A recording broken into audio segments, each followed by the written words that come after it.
qui fait du bon boulot année après année, même si l'exercice dernier était un petit peu plus compliqué. Eupen, toujours au ballon, mais qui ne parvient pas à trouver l'homme libre. Attention, Messaoudi pour une première tentative, c'est dévié, ça passe juste à côté. Eri, ça fait peur un petit peu à Immelman, mais en même temps c'était important. Rien d'armé, hein, vraiment. Oh, attention avec ce mauvais choix là d'Agbadou qui a laissé passer ce ballon pour laisser ensuite frapper Messaoudi au but. C'est capté en 2 temps par Immelman.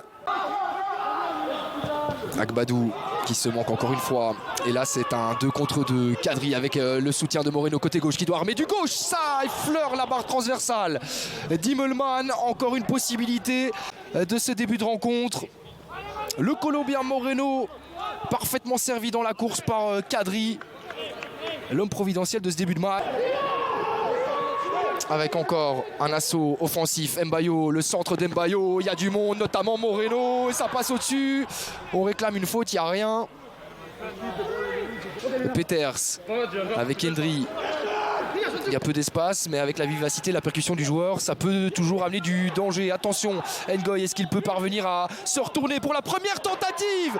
Et l'ouverture du score, comme quoi, tout peut arriver en football, franchement. Qui l'eût cru mettre Eupen aux commandes de cette rencontre? Ngoy qui n'avait justement plus marqué en championnat depuis le match aller disputé face à Courtrai. Le revoilà donc buteur en compétition. Et ça va faire un bien fou à Eupen qui était complètement inexistant jusque-là. Les Pandas mènent au score 0-1 ici au stade des Éperons d'Or. Avec Peters. Pour Hendry, bien vu, il a raison d'attaquer l'axe. La frappe de Hendry avec un petit rebond toujours compliqué à négocier pour les gardiens. A tout donné jusqu'au coup de sifflet final. Là, ça pourrait avoir eh bien, une petite conséquence quand même de ne pas les avoir avec eux jusqu'au bout dans ce stade. Et ça finit juste à côté. J'ai failli me faire surprendre. C'est moins bien joué pour Dan. C'est des ballons facilement défendables hein, finalement. Et ça se bat dans la récupération pour Messaoudi. Il va tenter sa chance. Messaoudi, il a raison. La faute de main d'Immelman qui ne parvient pas à détourner le ballon.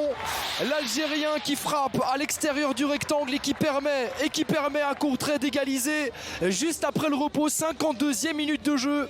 Ça va peut-être permettre aux Kerels d'inverser la tendance de cette rencontre. Et on revoit cette frappe vicieuse. Il y a peut-être un petit effet hein. En tout cas, Immelman se trouve complètement parce qu'elle est quand même plein axe. Hein. On revoit ici avec un plan peut-être plus intéressant. Encore Magnier dans le rectangle de Marko Ilić. Attention avec Prevliak qui frappe en force. C'est boxé par Marko Ilić et finalement ça passera. Même si ce ballon a été touché par un Courtraisien. Bonne intervention de Ilić. Peters. Avec Magnier, est-ce qu'il va tenter sa chance? Ça manque de précision pour Magnier. Sissoko qui demande une solution, il la reçoit avec Messaoudi. Là aussi, il y a une possibilité côté gauche avec l'appel de Christophe Dan au deuxième poteau. Est-ce qu'il peut terminer Mbayo? C'est dommage. La séquence, elle était belle, elle était rapide. Mais Courtrai qui conserve quelques secondes seulement. Quoique, qui reprend déjà via Moreno. Attention avec Agbadou. Il n'est pas toujours très sûr, hein. Agbadou, on l'a vu en première période. Quand même, attention.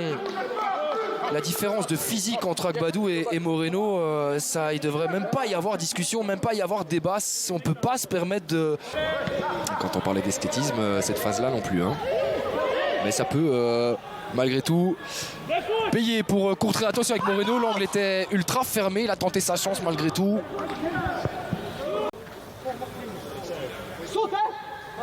Pied droit de Prevliak évidemment pour le Bosnien. C'est pas étonnant.